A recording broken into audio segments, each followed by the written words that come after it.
യുക്രൈനെ ലക്ഷ്യമിട്ട് കനത്ത ആക്രമണമാണ് റഷ്യ നടത്തിയത്.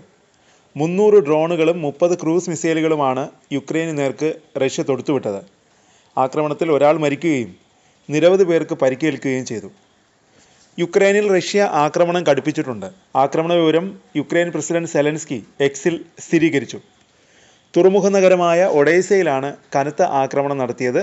20 ഡ്രോണുകളും ഒരു മിസൈലുമാണ് ഒഡേസയിലേക്ക് തൊടുത്തുവിട്ടത്. ഇവിടെ ഒരാൾ മരിക്കുകയും ഒരു കുട്ടി ഉൾപ്പെടെ 6 പേർക്ക് പരിക്കേൽക്കുകയും ചെയ്തു. ആക്രമണത്തിൽ ഒരു ബഹുനില കെട്ടിടത്തിന് തീപിടിച്ചു. ആളപായമില്ല. കെട്ടിടത്തിൽ നിന്ന് എല്ലാവരെയും ഒഴിപ്പിച്ചു. റഷ്യ സമീപകാലത്ത് ഡ്രോൺ ആക്രമണം ശക്തമാക്കിയിട്ടുണ്ട്. യുക്രൈന് നേരെയുള്ള ആക്രമണം റഷ്യ വർദ്ധിപ്പിക്കുമെന്നാണ് വിദഗ്ധർ പറയുന്നത്. ഈ മാസം ആദ്യം റഷ്യ ഒറ്റ രാത്രിയിൽ 700-ലധികം ഡ്രോണുകളാണ് വിക്ഷേപിച്ചത്. റഷ്യ യുക്രൈൻ യുദ്ധത്തിലുണ്ടായ കനത്ത ആക്രമണമാണിത്. ശനിയാഴ്ച റഷ്യ യുക്രൈൻ പൗരന്മാരെ ജോർജിയയിലേക്ക് നാടുകടത്തിയതായി യുക്രൈൻ വിദേശകാര്യമന്ത്രി ആരോപിച്ചു. നാടുകടത്തിയവരിൽ പലരും മുൻ തടവുകാരാണ്. ജോർജിയയുമായുള്ള തെക്കൻ അതിർത്തിയിലൂടെ നേരിട്ട് യുക്രൈനിലേക്ക് തിരിച്ചയക്കുന്നതിന് പകരം പുറത്താക്കുന്ന രീതിയാണ് റഷ്യ ഇപ്പോൾ സ്വീകരിക്കുന്നതെന്ന് വിദേശകാര്യമന്ത്രി കുറ്റപ്പെടുത്തി. ഡസൻ കണക്കിന് ആളുകളെയാണ് റഷ്യ പുറത്താക്കിയത്. അവരിൽ പലർക്കും മതിയായ രേഖകളില്ല.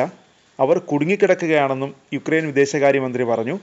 റഷ്യ യുക്രൈൻ പൗരന്മാരെ ആയുധമാക്കുകയാണെന്നും അദ്ദേഹം കുറ്റപ്പെടുത്തി. എന്നാൽ സംഭവത്തിൽ റഷ്യ പ്രതികരിച്ചിട്ടില്ല.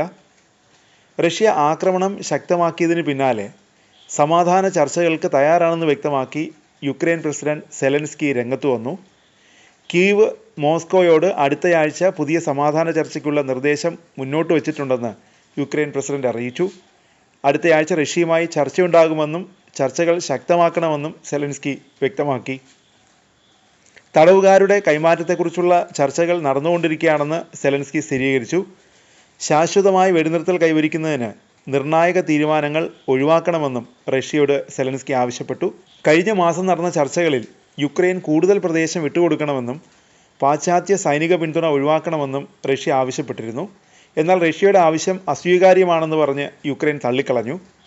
റഷ്യ വിട്ടുവീഴ്ചകൾ ചെയ്യാൻ തയ്യാറല്ലെങ്കിൽ കൂടുതൽ ചർച്ചകളുടെ അർത്ഥമെന്താണെന്നും യുക്രൈൻ ചോദിച്ചിരുന്നു. റഷ്യയും യുക്രൈനും തമ്മിൽ ഇസ്താംബൂളിൽ നടന്ന 2 റൗണ്ട് ചർച്ചകൾ വെടിനിർത്തലിലേക്ക് എത്തിയില്ല.